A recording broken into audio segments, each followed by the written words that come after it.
বললো আপনি ভর্তি করবেন না।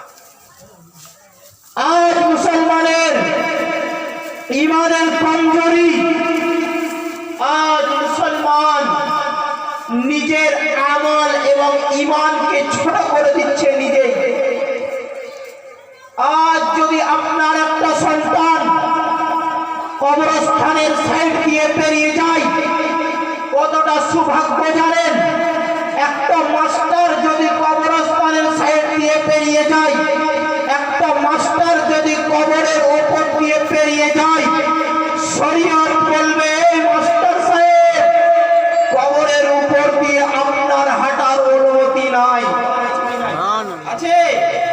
মাস্টারের নয়, কোন ডাক্তার যদি কবরস্থানের ওপর দিয়ে পেরিয়ে যায়, ডাক্তারের জন্য শরীয়তের বিধান অনুযায়ী নিষেধ আছে কবরের ওপর দিয়ে হাঁটা।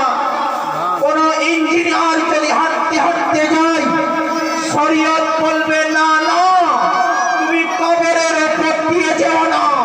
কিন্তু যদি একটা মাদ্রাসার তালিবে ইলম যায়, একটা মাদ্রাসার ছাত্র যায়, একটা যদি হাফিজে কোরআন যায়, একটা যদি মৌলানা যায়, একটা যদি মুফতি যায়, শরীয়ত নিষেধ করবে না, শরীয়ত মানা করবে না, শরীয়ত